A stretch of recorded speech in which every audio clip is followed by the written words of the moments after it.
et tous, moi je suis Sarah Guy, chargée de mission économie circulaire à la Chambre régionale de l'économie sociale et solidaire qui s'occupe de la promotion et du développement de l'ESS.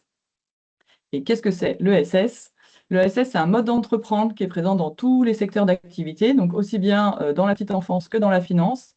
Il est facilement identifiable puisqu'il répond à certains grands principes et, euh, Bon, bah, ok. et à différents statuts tels que le statut Bon. associatif ou Bah, je te coopératif. remercie. Salut, bonne journée. Comme il est présent dans tous les domaines, il représente de nombreux emplois et de nombreuses structures et entreprises. Donc en Bretagne, c'est un emploi sur 7 qui sont représentés par l'ESS. L'ESS, c'est souvent innovant et d'ailleurs, les premiers acteurs qui sont lancés sur le réemploi des matériaux en faisaient partie. Et comme la Grèce-Bretagne, depuis près de 10 ans, accompagne la structuration de filières, elle s'est lancée dans l'accompagnement de cette filière et notamment en animant le réseau des acteurs bretons de l'ESS sur le réemploi des matériaux, dont vous voyez une petite carte ici, depuis 2021. Et c'est à ce titre que nous co-organisons aujourd'hui le webinaire avec Batilab.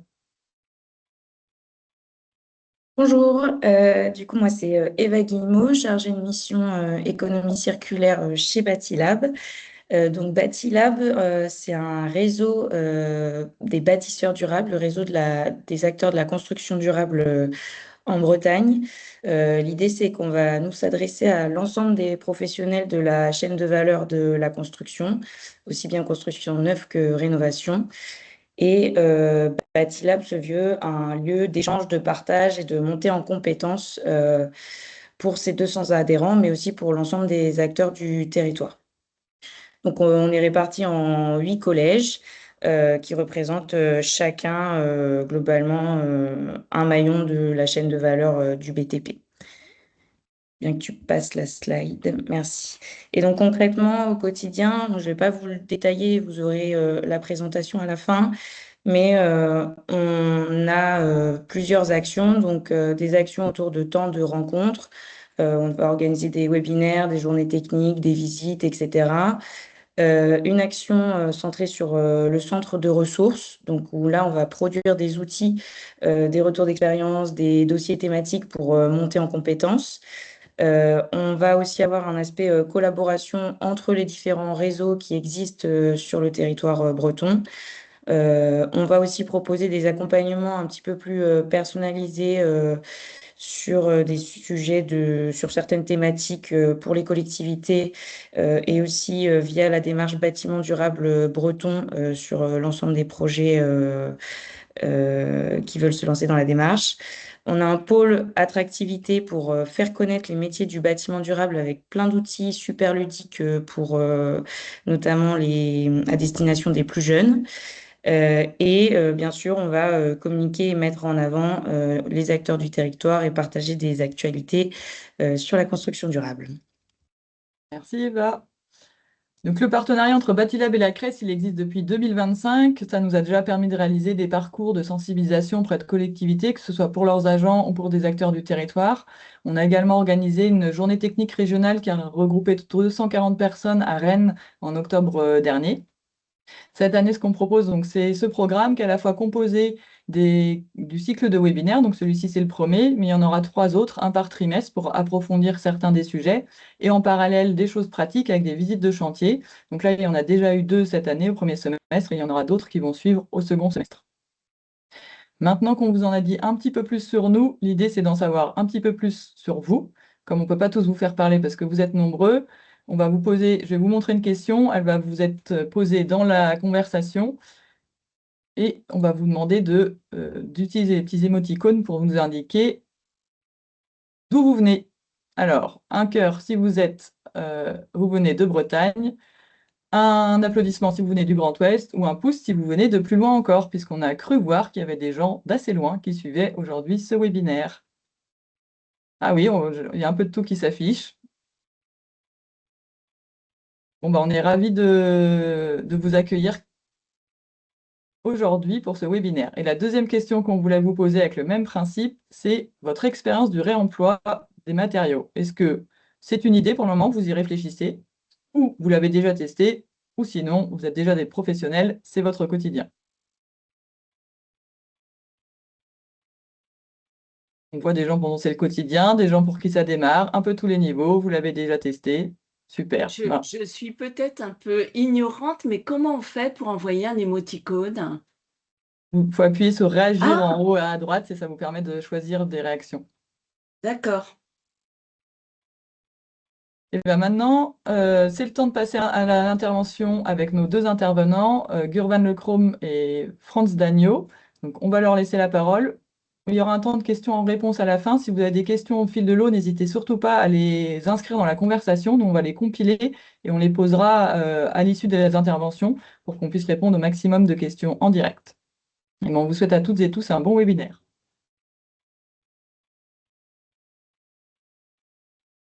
Franz, Et- Gurvan, c'est Oui, à vous. je me lance d'abord pour me présenter, puis je laisse Göran se présenter ensuite. Donc, bonjour à toutes et à tous. Moi, c'est Franz Dagneau, je fais partie d'un organisme de formation qui s'appelle Noria Formation. On est membre de la fédération Éco-Construire. On est basé à Saint-Nicolas-de-Redon, à 2 pas de Redon, à cheval entre les deux régions. Et puis, notre centre de formation, il forme à l'éco-construction. Par exemple, derrière moi, il y a un enduit terre crue. On forme au métier, aux différents métiers de l'éco-construction et également au réemploi des matériaux, vraiment tous les acteurs de la chaîne de valeur.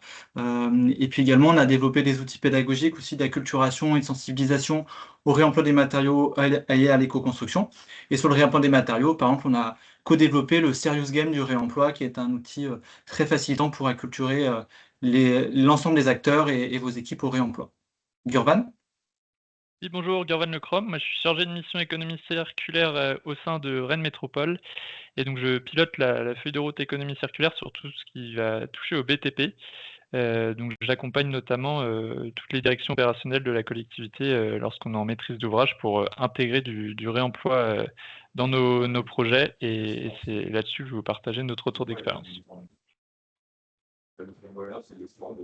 Et donc au programme, et l'intitulé, comme vous l'avez vu, des webinaires, c'est un B.A.B.A. du réemploi. L'enjeu, c'est de vraiment, ensemble, ce matin, poser les bases du réemploi des matériaux. Et puis, comme vous l'avez vu dans les webinaires suivants, c'est de un peu plus creuser le sujet. Donc, on va vraiment faire un tour rapide du vocabulaire, des différentes étapes du réemploi, un petit zoom sur le diagnostic PEMD, qui est un peu le point de départ du réemploi, et puis un peu de retour d'expérience également sur la démarche qui est menée par Rennes Métropole dessus, et puis en finale, comment aussi valoriser ces expériences en termes de réemploi des matériaux.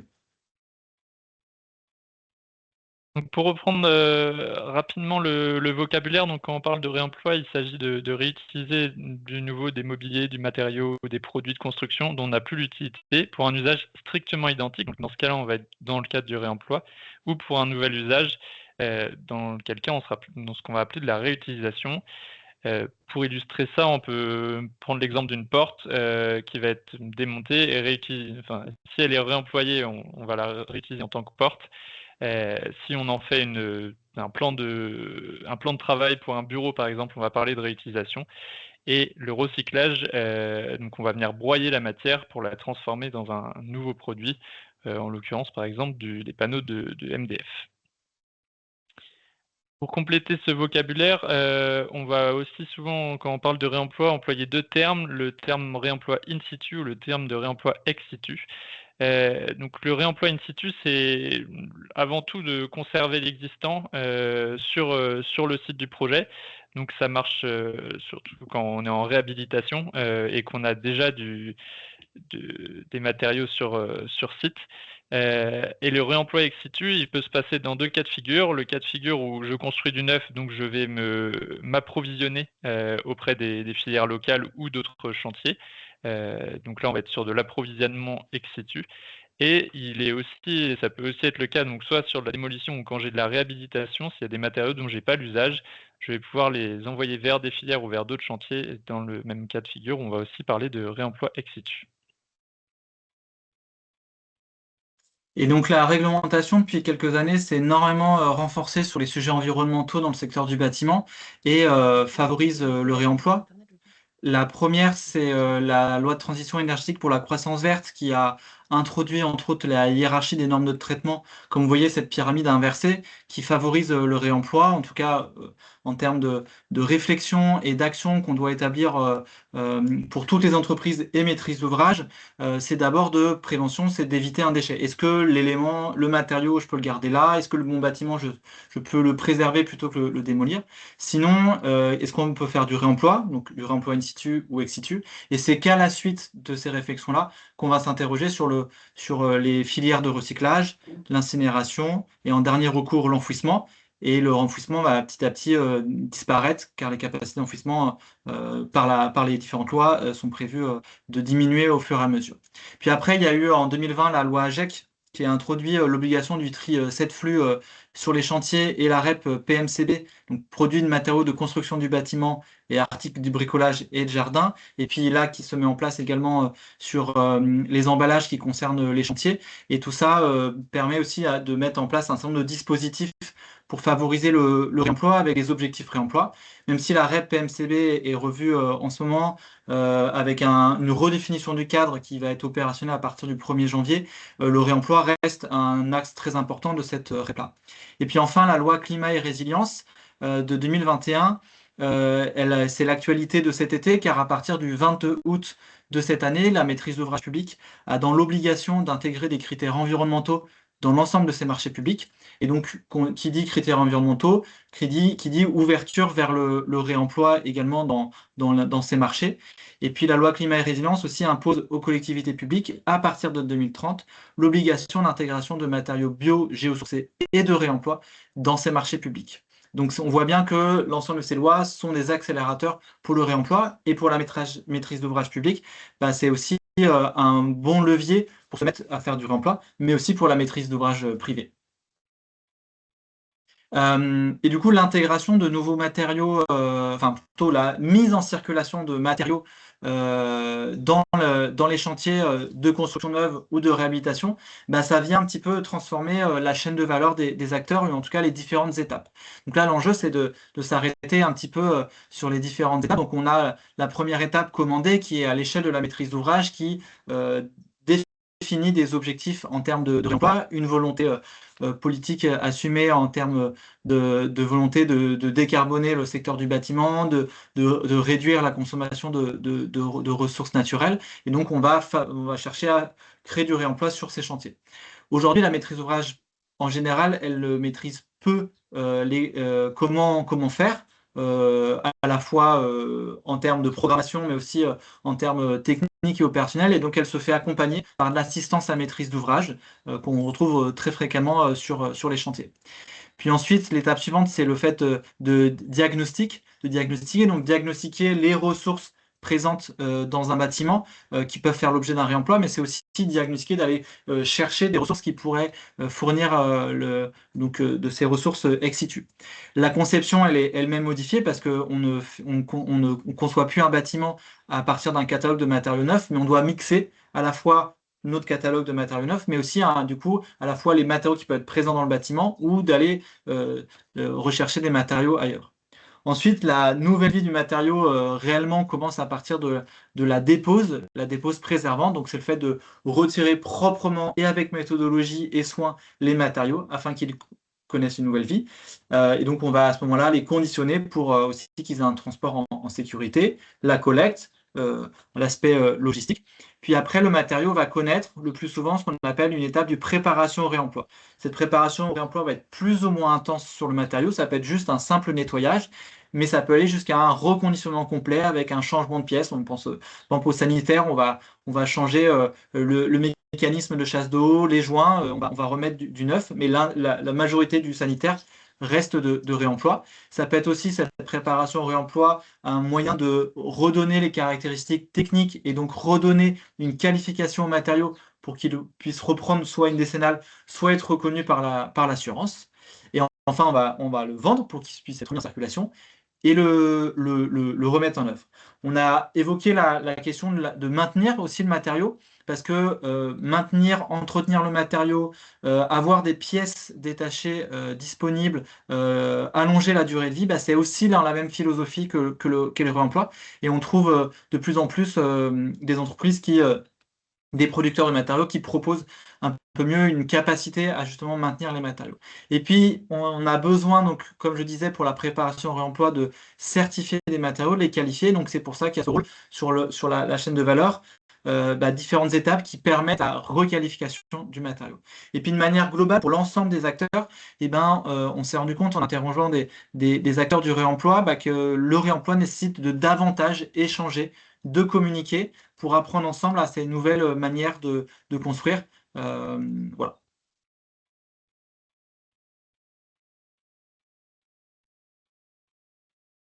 Maintenant, on va aborder la question du diagnostic PEMD, qui est un peu la première étape, en tout cas, quand on veut faire du réemploi et qu'on a de l'existant. Donc, pour rappel, le diagnostic PEMD, c'est produits, équipements de matériaux et déchets. Et donc, c'est un diagnostic qui est obligatoire pour tous les bâtiments de plus de 1000 m², ce qui n'empêche pas d'en faire sur des bâtiments plus petits, à partir du moment où donc on a soit la déconstruction, soit une rénovation significative. Donc vous avez les critères plus en détail. Donc le prérequis, c'est de faire en fait le plus tôt possible ce diagnostic dès la phase de programmation, et si possible juste après les diagnostics amiante et plomb, puisque la présence d'amiante ou de plomb va venir empêcher le réemploi de certains matériaux. Donc c'est bien d'avoir ces infos dès le début. Plus on a d'informations initialement, plus sera adapté le diagnostic. Donc si on a déjà des programmes de travaux, des plans, des DOE de l'existant, c'est tous ces éléments qui vont permettre de venir préciser le diagnostic. Alors le diagnostic réglementaire, on considère en tout cas qu'il est insuffisant pour maximiser le réemploi, et donc qui doit inclure une partie ressources qui permet d'identifier quoi réemployer, comment et à quel coût. Donc pour ça, je vous invite à vous appuyer notamment sur les travaux du SPREC, donc le syndicat des sociétés du réemploi. Je ne sais plus exactement le détail, mais donc vous avez le lien en fin de présentation, et qui vient décrire, qui a produit une note sur qu'est-ce qu'un bon diagnostic PEMD. Et donc un diagnostic non exploité, c'est aussi une perte d'opportunité. Donc c'est pour ça qu'on dit bien qu'il faut le faire le plus tôt possible, parce qu'il doit influencer toute la phase conception, le DCE et puis le chantier.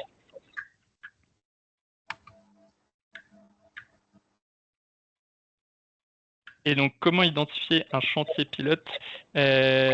Pour ça, tout au long de la présentation, on va utiliser plusieurs fois ce guide qui a été produit par le collectif Secundo, en partenariat avec la Poste Immobilier, donc le réemploi mode d'emploi, guide pratique à destination des maîtrises d'ouvrage, qu'on trouve particulièrement éclairant et qui fournit notamment cette grille d'analyse. En fait, il n'y a pas de chantier idéal. On peut le faire sur des petits chantiers, on peut le faire sur du gros. Ce qui est intéressant, c'est de voir aussi tous le budget associé et l'agilité que vous avez. Donc sur un petit chantier, c'est facile d'avoir des approvisionnements de petites quantités. Donc si vous avez des ressourceries à proximité ou à l'intérieur de votre maîtrise d'ouvrage, une régie par exemple qui peut vous fournir des matériaux, c'est une première étape qui peut être facile à enclencher. Donc sur les réhabilitations lourdes, transformation, le bâtiment historique permet notamment l'aspect patrimonial de mettre en valeur des matériaux, et donc ça peut être un bon biais pour porter du réemploi également. Donc quand on est plutôt sur la déconstruction sélective, démolition, les matériaux inertes sont pondéreux et représentent une belle opportunité d'amélioration de l'impact environnemental de l'opération. On va aussi limiter les coûts de déchets en faisant du réemploi, donc ça, dans l'équilibre économique, ça peut venir contrebalancer. Et puis sur la construction neuve avec des forts objectifs environnementaux, donc si vous êtes dans une démarche de label, d'intégration de matériaux bas carbone, le réemploi est un gros levier. Donc pour rappel, dans le cadre de l'ARE 2020, les matériaux réemployés ne comptent pour zéro dans l'analyse de cycle de vie. Donc c'est un levier important pour aller chercher des seuils 2028 ou dès 2031 d'intégrer du réemploi dans vos projets. Et donc, pour pouvoir avoir le réemploi émerger, il y a quand même un besoin d'un alignement de certaines ressources. Donc là, le visuel, il est issu d'un guide synthétique très bien fait du CAE 31, et ce visuel est lui-même issu d'un autre programme européen, FCRBE, qui est une mine d'or aussi sur le sujet du réemploi. Et donc, la première chose qu'il faut pour pouvoir voir émerger le réemploi, c'est des matériaux. Donc, ces matériaux, comme on l'a dit, peuvent être présents dans des bâtiments déjà présents, dans des chantiers qui sont en cours, mais aussi dans les stocks internes. Par exemple, les maîtrises d'ouvrage publiques stockent en fait beaucoup de choses. On voit beaucoup dans beaucoup de maîtrises d'ouvrage publiques, par exemple sur des matériaux de voirie qui sont stockés, du pavé, de la bordure. En fait, d'un chantier à un autre, c'est aussi faire du réemploi. L'autre partie de la sphère, c'est les acteurs du réemploi. C'est sûr que si territorialement, on a des acteurs qui sont en place et compétents, ça favorise donc le fait d'avoir des AMO qui permettent d'accompagner la maîtrise d'ouvrage, mais aussi les AMO qui font office d'AMOE, c'est-à-dire d'assistance à maîtrise d'œuvre, pour accompagner la maîtrise d'œuvre à intégrer ce nouveau paradigme. Des maîtrises d'œuvre qui sont formées, maîtrises d'œuvre et bureaux d'études, mais aussi des entreprises de déconstruction en capacité de déposer proprement les éléments, donc vraiment, comme je le disais tout à l'heure, de bien déposer avec soin pour que le matériau puisse avoir une nouvelle vie. Et puis également, ce qui permet et qui fait aujourd'hui vraiment effet levier, et beaucoup d'études le montrent aujourd'hui, c'est des dynamiques politiques locales qui s'engagent en cette faveur, que ça soit des chartes locales, des mécanismes de subvention, que ça soit pour faire émerger les acteurs locaux, pour soutenir les acteurs existants, aussi d'avoir des modes de facilitation, et en particulier d'avoir des marchés qui soient, pour les maîtrises d'ouvrage publics comme privés, peu importe, mais des marchés qui incluent des objectifs et une méthodologie qui permettent le réemploi. Aujourd'hui, on a suffisamment de retours d'expérience qui montrent comment ne pas faire ou comment mal écrire des clauses dans un marché, donc comment bien écrire des clauses. Et donc pour ça, on a besoin de se former. Mais la formation, elle n'est pas uniquement pour la maîtrise d'ouvrage, c'est vraiment aujourd'hui l'ensemble des acteurs du bâtiment qui doivent monter en compétences. Et du coup, dans les marchés, on va avoir des exigences que les entreprises qui répondent au marché soient volontaires, mais aussi sachent faire du réemploi. Et c'est du coup le tableau à droite sur un peu comment mesurer l'aptitude des candidats à des marchés. Le fait d'avoir des expériences préalables, forcément, est un bon levier. Et en tout cas, de voir un peu aussi la capacité d'adaptation que peuvent avoir les entreprises, que ce soit de maîtrise d'œuvre ou entreprises de travaux. Qu'elles sont sensibilisées aux sujets environnementaux, parce que c'est vraiment une question de sens de s'engager dans le réemploi, et donc derrière une motivation à le faire. Les qualités des références, mais aussi le fait d'avoir participé à des formations, être inscrit dans des réseaux. Aujourd'hui, il en existe de nombreux réseaux du réemploi, et Batilab en fait partie, et la CRES pour les acteurs de l'ESS également, mais aussi d'être inclus dans différents programmes, etc., montre la mécanique. En tout cas, aujourd'hui, sur des marchés, ça arrive que des maîtrises d'ouvrage ont des entreprises qui répondent en montrant des qualités, et on peut croire une volonté, mais derrière, c'est pas le cas. Donc, faut justement un peu bien jalonner le marché pour bien sécuriser, pour être sûr que l'entreprise, elle réalise nos objectifs. Et donc, en termes de stratégie marché, il y en a plusieurs. Alors, il y aura un webinaire spécifique sur la prescription, donc là, c'est vraiment une introduction. Mais comme vous le voyez, il y a un peu trois grands types de marchés, ce qu'on voit en haut. Et si on voit en bas, en fait, c'est toujours issu d'études que Gurvan citait. Et là, on voit que, par exemple, ICAD, donc le promoteur privé ICAD, a une stratégie qui est plutôt de fonctionner en marché à l'outil. Et LPI, qui veut dire la Poste Immobilier, elle a une autre stratégie que le marché global. Alors, si on revient d'abord à la question des marchés indépendants, là, on est plutôt sur les opérations sous seuil, qui est un bon levier aussi pour permettre à des petites structures émergentes, des structures qui n'ont pas forcément trop l'habitude de répondre à des marchés, de leur demander des missions qui passent du coup sous les seuils de marché, et qui permet du coup de pouvoir agir en direct sur vraiment des actions très spécifiques, que ça soit par exemple la dépose d'éléments, son reconditionnement, etc. Sur le marché à l'outil, c'est de chercher à sélectionner via des lots spécifiques des entreprises qui sont vraiment spécialisées, donc on va avoir une forte exigence sur leur niveau de compétences. Alors que le marché global, c'est comme son nom l'indique, hein, on met tout ça dans le même panier, aux entreprises qui répondent au marché de s'organiser. Donc voilà, il y a chaque dispositif, chaque stratégie a ses avantages, ses inconvénients, mais c'est intéressant qu'il y a vraiment une palette aujourd'hui, et c'est un peu un choix politique de le faire.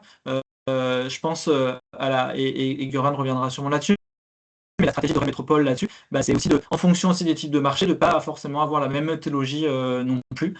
Voilà. Et rapidement, pour compléter ce que tu disais sur le privilégier les acteurs locaux, etc., c'est aussi valable dès le diagnostic PEMD. En plus, souvent, le diagnostic PEMD, on est on peut passer par du marché gré à gré. Donc, c'est vraiment l'occasion d'être exigeant sur demander des références, de privilégier des acteurs locaux, parce que et une bonne connaissance du tissu local aussi pour trouver du réemploi ex situ.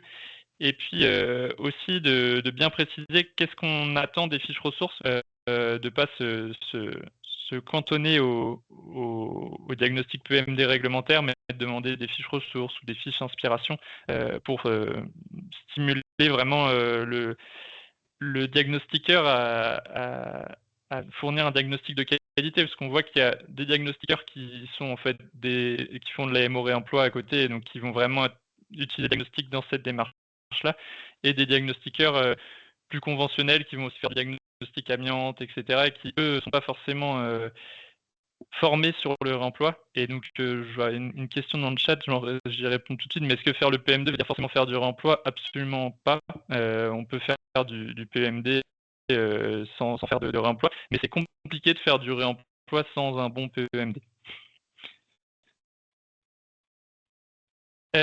Maintenant, je vais passer sur un peu un retour d'expérience de ce que nous, on a mis en place au sein de la collectivité. Donc, pour le coup, on est passé par un marché global, un accord cadre AMO Réemploi, avec l'idée de venir accompagner l'ensemble des directions opérationnelles. L'atout derrière ça, c'est d'avoir un seul opérateur qui va avoir une méthodologie commune pour accompagner les différentes opérations, et une vue globale aussi sur les projets, pour pouvoir faire du lien en interne à la maîtrise d'ouvrage entre les différents projets. On a aussi du coup dans un accompagnement à l'échelle de la collectivité avec un suivi de la production de fiches filières. Donc on a une vingtaine de fiches filières qui nous décrivent quelles structures en local sont en capacité de reprendre des matériaux, où est-ce qu'on peut se fournir, des bonnes astuces sur quand on fait de la dépose, des fiches en fait qu'on peut intégrer un peu directement dans nos marchés. Et on a un accompagnement plutôt à l'échelle des projets, où là l'idée c'est de venir vraiment accompagner la maîtrise d'ouvrage ou la maîtrise d'œuvre quand on est en maîtrise d'œuvre interne sur les différentes étapes de conception et de réalisation du projet. Donc, dans cet accord cadre, il y a 6 missions à l'échelle du projet qui sont décrites. Le diagnostic PEMD. On a aussi une analyse d'opportunité. C'est en fait dans le cas où on n'est pas soumis en diagnostic PEMD parce que le projet, la surface plancher est plus petite, on n'a pas forcément besoin d'engager un diagnostic complet, exhaustif. Et donc l'analyse d'opportunité, elle permet de venir faire ça, une première visite sur site, de regarder un peu les potentiels et voir si on enclenche derrière un diagnostic vraiment complet, ou si juste cette première visite permet déjà d'identifier des matériaux à fort potentiel de réemploi. Et ensuite, on a des missions d'AMO soit sur de la déconstruction, soit sur de l'intégration de matériaux du réemploi, avec toujours donc ces différents modes opératoires en in situ ou en ex situ que j'ai expliqué en intro. Et puis après, une phase suivi de chantier et puis des rapports de synthèse qui sont importants et nécessaires pour aussi valoriser la démarche en interne et en externe, montrer ce qui est fait à la fin en termes de bilan sur les tonnes qu'on a pu réemployer, les dynamiques que ça a pu créer aussi avec des structures de l'ESS. Donc voilà, un peu valoriser tout ça, mais Franz y reviendra un peu plus tard sur l'importance de cette valorisation. Et donc, rapidement, pour donner des ordres d'idées de coûts, de ces missions d'accompagnement. On a des projets accompagnés vraiment de toute taille, donc des projets, un gros projet de réhabilitation d'un groupe scolaire, donc là où on est une enveloppe globale autour des 5 millions d'euros, et donc on va être à la mission d'AMO autour des 25 000 euros, dont un cinquième en fait dédié au diagnostic PEMD initial.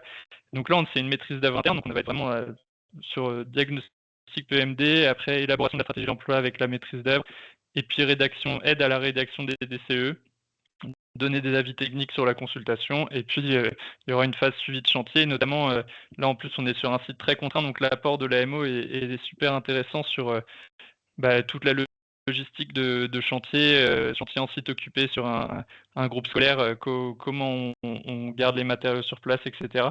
Où là il y a un vrai savoir-faire qui est nécessaire à mobiliser. En tout cas, nous, on n'a pour le moment pas les compétences, et le but aussi de cet accord cadre, c'est de pouvoir collectivement monter en compétences, et puis peut-être qu'à terme, on en aura moins besoin en tout cas, mais actuellement, la connaissance des filières en interne n'est pas du tout suffisante pour qu'on travaille sans AMO. Et puis un deuxième exemple de chantier, donc c'est la construction de locaux d'emploi et de locaux sociaux en déchetterie. Donc là, c'est des petits locaux d'une centaine de mètres carrés, avec des espaces de bureaux et puis juste du clos couvert, mais sans forcément besoin que ce soit étanche. Donc c'est un local assez simple en fait techniquement qui a permis d'expérimenter pas mal de choses. Et donc là, on était sur une maîtrise d'œuvre externe qui n'avait pas été recrutée pour faire du réemploi. L'AMO est arrivé en cours au niveau de la phase esquisse. Et malgré ça, on a quand même, c'est pas le cas idéal, mais ça a quand même permis de pousser certains sujets. Je vais vous présenter juste après. Mais l'approche par accord cadre, ou même la mutualisation en fait sur des projets similaires, c'est une astuce qui permet quand même d'optimiser les coûts, notamment sur les petits projets où en fait l'enveloppe d'ingénierie associée à l'AMO peut vite être conséquente. Là, typiquement, les chantiers en déchetterie, en fait, on avait 2 déchetteries en parallèle avec à peu près le même projet. On a pu mutualiser pas mal d'approches. On a fait le même réemploi en fait sur les 2 chantiers. Et cette approche de mutualisation pour des petits chantiers, je la trouve vraiment intéressante, et je pense que c'est un bon levier d'optimisation des coûts liés à l'ingénierie. Alors je vais aller un peu plus en détail sur ce retour d'expérience sur les déchetteries, puisque c'est le premier chantier qu'on a accompagné, et c'est aussi le premier qui vient de se terminer, donc qui est réalisé.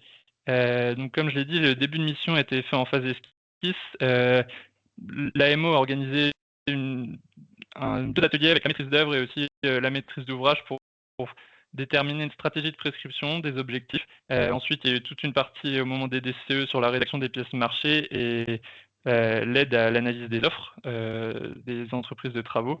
Et puis après, en phase chantier, une sensibilisation des entreprises et un accompagnement au sourcing des matériaux en phase travaux.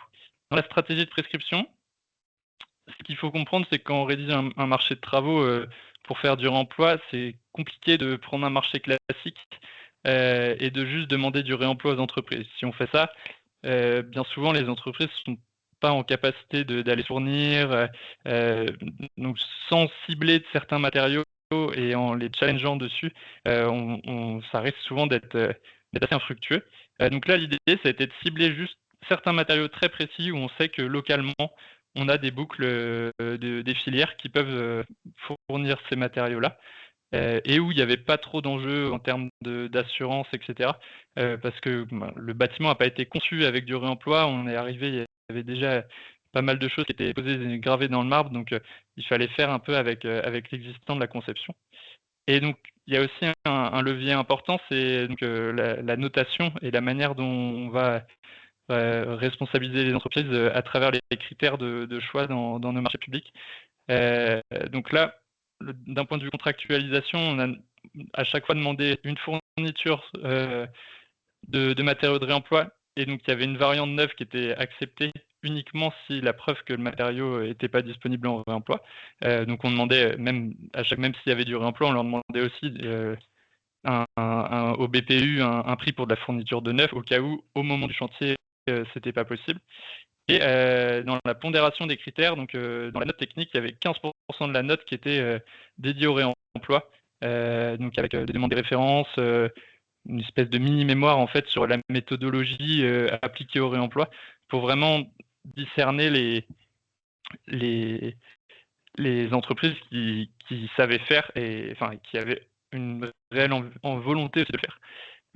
Et donc là, un des partis pris aussi, donc c'est un local qui est public dans une des déchetteries, donc il y avait aussi la volonté d'avoir des éléments visibles, ce qui a un peu drivé les choix de réemploi. Et donc ça se traduit comment? Donc on avait 2 lots sur ce marché, un lot 1 en VRD, donc où là on a fourni des bordures en granit provenant de l'ex-situ, et puis de la clôture de réemploi, donc on a réemployé une partie de celle qui était déjà présente et qui a été complétée par d'autres provenant de l'ex-situ. Et sur le lot 2, sur le général, on a eu du bac acier, du bardage bois, et puis certains matériaux qui provenaient de la maîtrise d'ouvrage en interne, pour lesquels on a demandé aux entreprises de juste faire la pose, pas la fourniture, parce que dans notre régie, on avait 2 sanitaires, quelques luminaires et des éviers inox qui étaient stockés. Et donc, on peut aussi faire ça, demander aux entreprises de faire que la fourniture, et là, que la pose, pardon. Là, en l'occurrence, il y avait aussi des petites étapes de nettoyage. Enfin, c'était à l'entreprise de s'assurer que ce qui est posé, de donner son avis sur la conformité de ce qui est posé aussi, parce qu'on n'avait pas un matériau neuf avec une garantie. Et donc, le rendu, on voit surtout le côté extérieur, mais là, en plus, ce qui est intéressant, donc, sur la gauche, vous voyez le bac acier de réemploi qui provenait d'un chantier de Brest, de démantèlement d'un supermarché. Et puis, tout le clos couvert, là, donc c'est du bardage de réemploi qui vient en fait de l'université de Rennes, qui fait des gros chantiers de réhabilitation thermique et change notamment toutes ces menuiseries. Donc, c'était en fait des cadres de fenêtres qui ont été envoyés à Renet, donc qui est une entreprise qui fait du démantèlement de menuiserie. Ils viennent séparer le verre du cadre, que ce soit du PVC, de l'alu ou du bois. Et pour eux, le bois, c'est assez compliqué à valoriser. Enfin, c'est un déchet pour eux qui leur coûte de l'argent. Donc là, en l'occurrence, l'entreprise de menuiserie est venue la rescier et la reposer. Donc on distingue, on voit encore les petits poignets et les petites patères aussi qui viennent donner un côté, on voulait du visible, là c'est bien visible, et puis un côté esthétique. Et donc là, en tout cas, ça n'a pas posé de...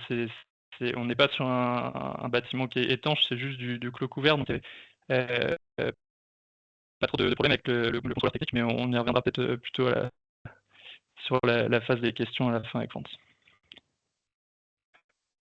Et du coup, l'objectif également en fin d'opération, c'est de valoriser ce qui a été fait. Alors, valoriser à la fois pour se féliciter des objectifs qui ont été atteints, mais aussi éventuellement voir qu'est-ce qui n'a pas marché et pourquoi ça n'a pas marché. Et du coup, apprendre des erreurs pour les projets suivants.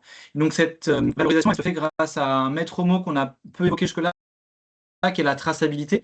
L'élément de point de départ de la traçabilité, c'est le diagnostic PED, c'est pour ça qu'on insiste là-dessus. Puis après, chaque acteur qui va avoir le matériau en main, et en tête la chaîne de valeur qui était présentée tout à l'heure, doit apposer des éléments de traçabilité, et c'est ça qui permet aussi à la fin de comptabiliser de qu'est-ce qui a fonctionné. Cette traçabilité, elle est aussi importante en termes de qualification technique du matériau et de son assurabilité. Et aussi capitaliser l'expérience, donc ça permet d'apprendre des choses, mais aussi de valoriser auprès de ses habitants, de ses collègues, de ses partenaires, les démarches qui peuvent être faites, et on arrive très rapidement à valoriser fortement des économies carbone qui montrent des ambitions climatiques fortes. Et on a parlé principalement là de la question du bâtiment, mais la question du réemploi, elle fonctionne aussi pour les espaces extérieurs, où là même c'est très facile de faire du réemploi et très facile tout de suite de faire de la quantité aussi importante et de l'économie de ressources et l'économie carbone très importante. Également, ce qu'on invite à faire, c'est aussi alors ça dépend des typologies de chantier, mais d'organiser des ventes sur chantier, qui est un super axe de communication. Alors, ce qui est assez frappant, c'est que sur la plupart des retours d'expérience font qu'en 1h30, quasiment tout est vendu.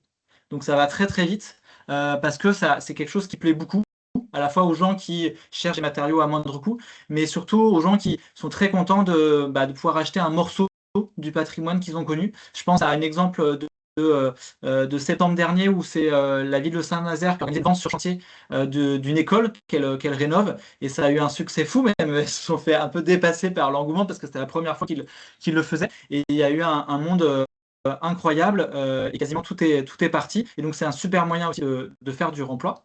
Et comme je l'évoquais sur un peu l'écosystème qui est nécessaire, les compétences des différents acteurs et parties prenantes, elle est vraiment importante. Donc, un des dispositifs sur lequel on travaille à Noria Formation, c'est justement de développer ce qu'on appelle les clauses formation. On connaît les clauses d'insertion pour les acteurs de l'insertion professionnelle, mais les clauses formation sont moins connues, mais c'est un super outil aussi pour accompagner les entreprises, qu'elles soient de maîtrise d'œuvre, mais aussi entreprises de travaux, d'entreprises de déconstruction, à monter en compétences et à savoir répondre sur les marchés. Donc ça sécurise aussi une capacité à pouvoir être sûr que nos objectifs sont atteints. Et je crois que j'avais un dernier truc à dire, mais je ne sais plus. Non, c'était tout. Voilà, pour cette diapo. Et il nous reste que 10 minutes, donc je ne vais pas balayer cette synthèse. De toute façon, vous la retrouverez dans la présentation, mais c'est toujours issu du même guide et ça reprend un peu les différentes actions clés de la maîtrise d'ouvrage aux différentes étapes. Donc un outil de pilotage assez intéressant. Je pense qu'on peut passer aux questions.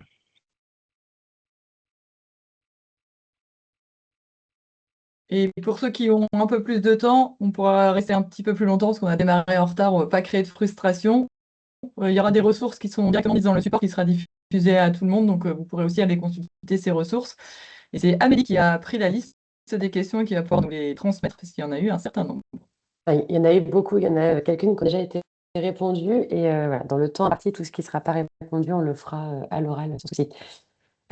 Si je reprends un petit peu dans l'ordre, du coup, il y avait une première question, savoir si du coup, Gurvan et Florent, vous avez des astuces pour pousser les maîtrises d'ouvrage à s'engager sur le réemploi. Je peux commencer, tu veux, Gurvan, et tu complètes. Ouais. En tout cas, comme sur la diapo législation, on projetait, en tout cas, la première chose, c'est de respecter la loi. Enfin, on se doit tout à chacun de respecter la loi, donc c'est la première chose. Aujourd'hui, il y a très peu de sanctions sur le non-respect de la loi parce que l'État c'est sa stratégie de ne pas faire de contrôle et de mettre cette pression là-dessus. Mais du coup, c'est à nous de respecter la loi.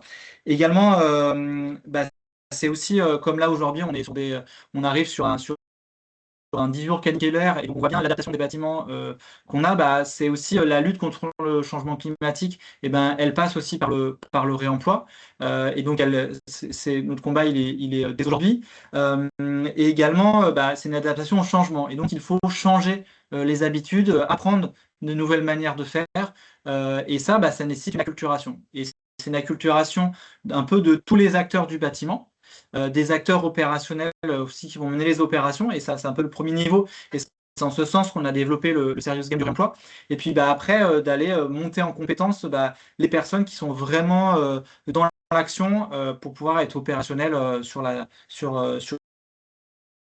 Je sais pas si Gurvan, tu as autre chose? Il y a aussi un levier politique quand même qui est assez important.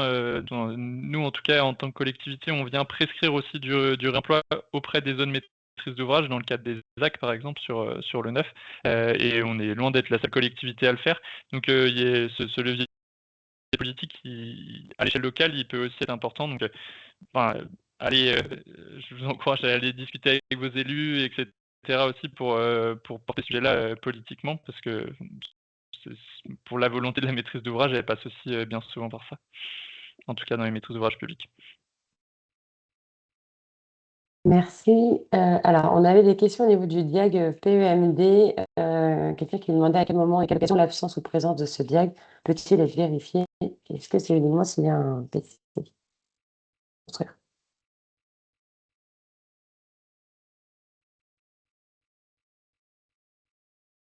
Je te réponds. Ouais. Tu l'as dit, il y a très peu de contrôle en soi, hein.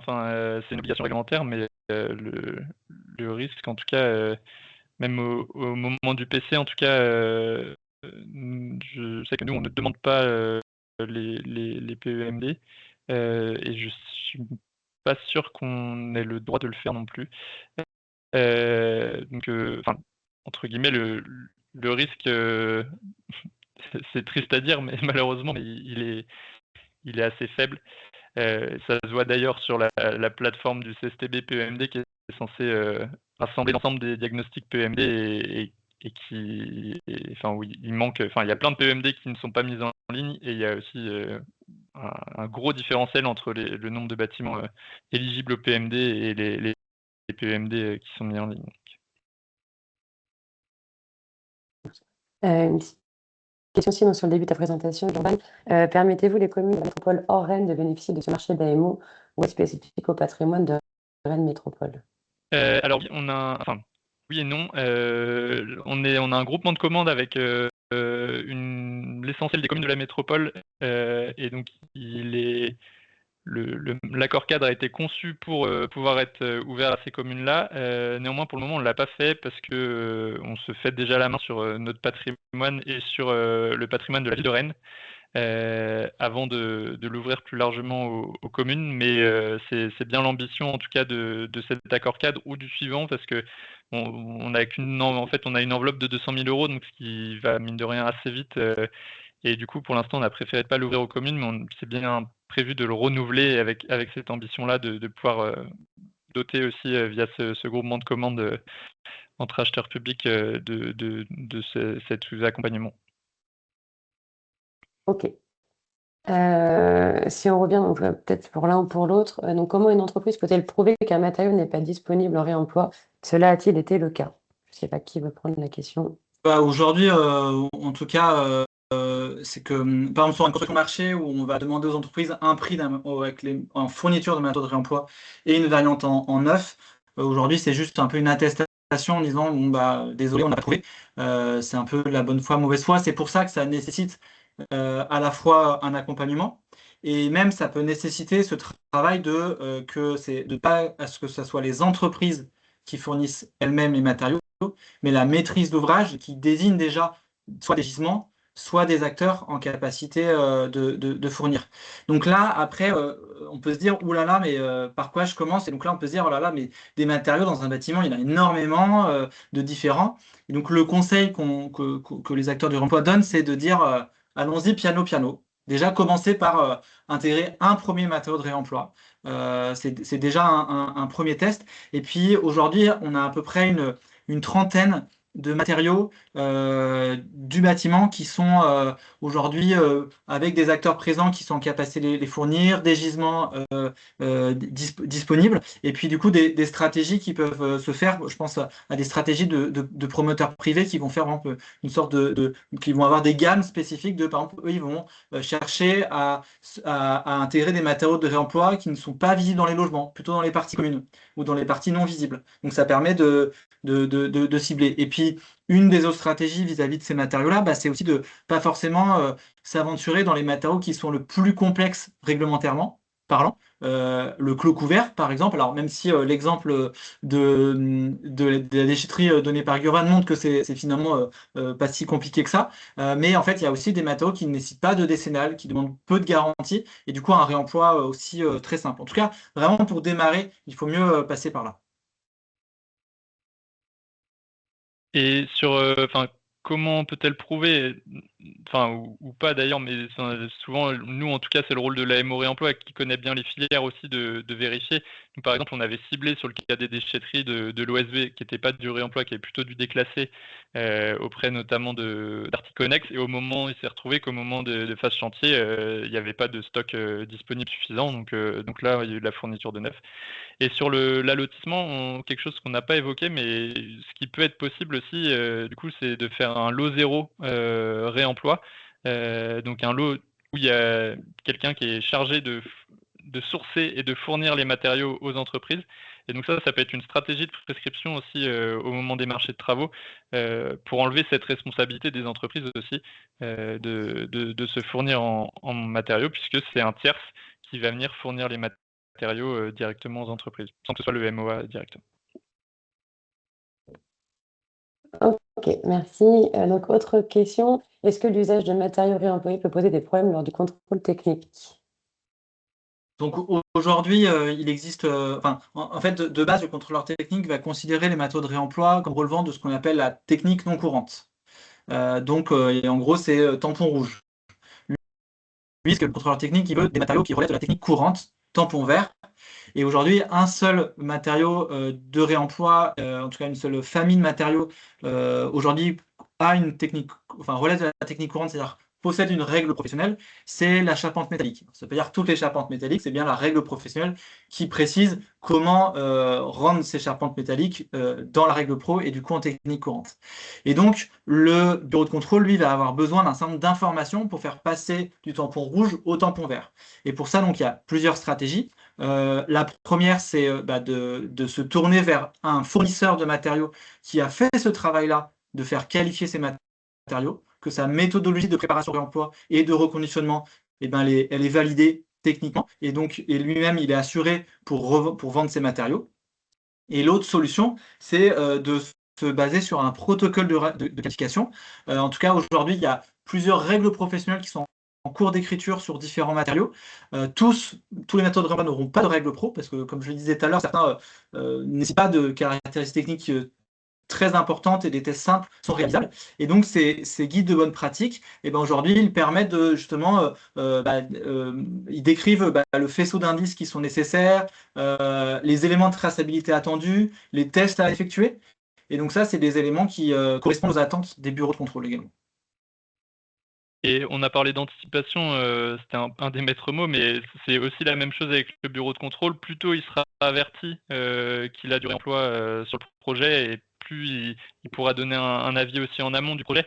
Il y a beaucoup d'échanges et d'allers-retours en fait à prévoir avec le bureau de contrôle pour justement trouver un terrain d'entente sur pour montrer que avec les essais, sur quels essais, etc. et faire accepter par le bureau de contrôle.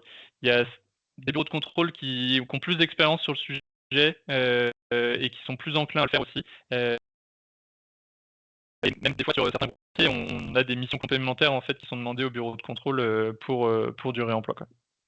Il ne faut pas hésiter à demander, lorsque vous passez un marché avec un bureau de contrôle, dans le marché, de demander à ce que soit bien indiqué le contact du référent de la référente économie circulaire, voire réemploi, pour si jamais votre contrôleur technique local est frileux, de pouvoir appeler la personne référente en disant on peut faire différemment, vous le savez le faire, et accompagner votre collègue à savoir le faire. En tout cas, aujourd'hui, des contrôleurs techniques frileux sur le réemploi, il ne devrait plus en avoir, parce qu'on sait comment assurer pas mal de méthodes d'emploi. Je ne dis pas tous, mais pas mal.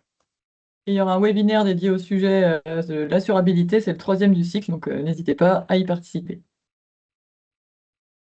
Il me restait 2-3 petites questions, si on a encore quelques instants.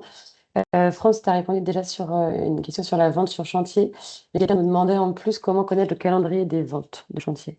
Et ça, après, c'est des ventes qui sont généralement très locales, mais la com, elle marche très vite avec que ça soit une banderole sur le bâtiment, où va se passer la vente, puis après le bouche à oreille, un article dans la presse, quelques messages sur les réseaux sociaux, et là, vous avez pas mal de monde dès l'ouverture de la vente sur chantier. Ça marche. Donc, il me restait 2 questions. Un peu plus générales, quelle différence entre l'AMO réemploi et le BET réemploi ou AMOE dans l'émission? Si je réponds à Gurvan, ou en tout cas tu compléteras si besoin, si je suis imprécis. C'est une bonne question, parce qu'en fait, aujourd'hui, le métier d'AMO réemploi, tout comme le métier de bureau d'études réemploi, en soi, n'existe pas. Quand je dis qu'il n'existe pas, il n'y a pas de code rattaché, il n'y a pas de formation certifiante, donc diplômante pour l'instant. Ça ne veut pas dire qu'il n'y en aura pas bientôt, hein. C'est dans les cartons, enfin dans les tuyaux. Du coup, c'est vraiment des métiers qui sont en train de se construire. Et c'est pour ça qu'il y a cette distinction entre l'AMOA, l'AMOE, et finalement l'AMO, des fois, il se retrouve un peu à faire l'un, l'autre, les deux. Et ce qu'on voit dans l'évolution de ces métiers-là, c'est que des AMO se transforment de plus en plus en bureaux d'études de réemploi. Et du coup, après, c'est que leur catalogue d'offres, que ça soit un nouveau bureau d'études réemploi ou un bureau d'études qui est déjà sur la place et qui élargit son portefeuille de compétences, c'est juste des capacités à répondre aux missions. Et du coup, il y a différents travaux là qui sont en cours là-dessus. Et je vais vous mettre dans le chat un article intéressant des collègues lyonnais de Bobby Réemploi justement là-dessus. Et oui, nous, on parle d'un accord cadre AMO réemploi, mais en réalité, sur certaines missions, ils accompagnent nos équipes de maîtrise d'œuvre interne, donc on est plutôt sur de l'AMO.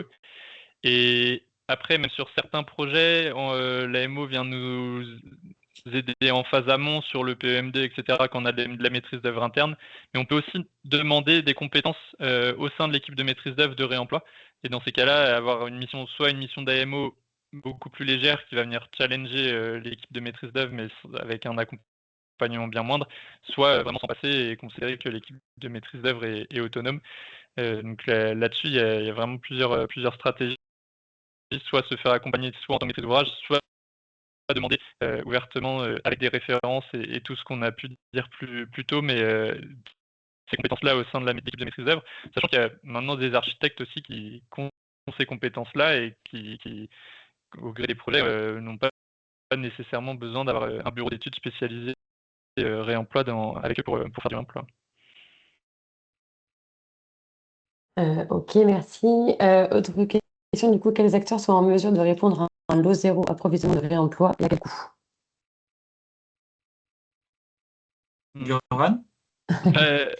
En tout cas, je connais Murmure Réemploi, qui est aussi notre AMO, en tout cas, qui fait ces missions-là de sourcing. Après, sur le côté des coûts, je ne saurais pas vous dire spécifiquement. Il y a plusieurs retours d'expérience, en tout cas, ils communiquent pas mal via LinkedIn sur les retours d'expérience qu'ils ont pu faire sur ces missions-là en sourcing.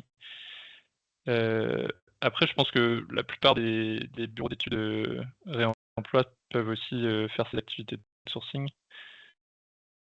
Et plateformes également. Et avec Matérialiste, qui est basé à Angers, on a développé une formation justement sur le sourcing des matériaux, une formation de 2 jours. Et par exemple, je prends l'exemple, il y a un aménageur qui avait commandé cette formation pour former ses maîtrises d'œuvre à la compétence de pouvoir sourcer des matériaux pour les projets d'aménagement sur les différents bâtiments prévus dans la ZAC. Ok, et donc une dernière question qui fera office de conclusion. Voyez-vous des avancées positives sur le réemploi concernant la future application de la clause environnementale en août 2026, la loi climat et résilience? Aujourd'hui, et Göran, tu compléteras peut-être sur le point de vue collectivité, mais en tout cas, nous, on voit que c'est à la fois un article qui est peu connu, et du coup, il y a un enjeu de faire connaître cet article de cette loi qui est mis en place cet été, et c'est un vrai levier, pas seulement du coup pour le réemploi, c'est aussi un levier pour les matériaux bio et géosourcés, mais c'est un argument de plus pour justement convaincre la maîtrise d'ouvrage public d'intégrer le réemploi dans ces chantiers. Oui, je sais que nous, en interne, ça s'accompagne surtout on élabore des closiers types et d'un peu de centralisation aussi, de mutualisation des pratiques, en tout cas dans une grosse collectivité. Donc ça vient aussi aider à ce que l'ensemble des collègues s'emparent du sujet, quoi. On a fait le tour. On a fait le tour. C'est parfait, en 1 heure avec le petit décalage, donc timing respecté. Merci beaucoup à nos 2 intervenants, merci pour votre participation. On vous transmet donc la présentation, on vous rajoutera les différents liens qui ont été partagés ici et en fonction des différentes demandes qui ont été faites. Vous aurez les coordonnées des intervenants et nos coordonnées également si vous voulez nous poser des questions, réagir à la suite. Je vois une main qui se lève. Oui, qu'est-ce que vous voulez nous poser comme question? Ah non, je suis désolée, j'ai ripé. Je voulais remercier les participants parce que c'était super intéressant. Voilà. Eh ben, c'est bien, ils l'ont entendu, il y en a pas mal aussi de conversations. Merci à tous et très bonne journée. Au revoir.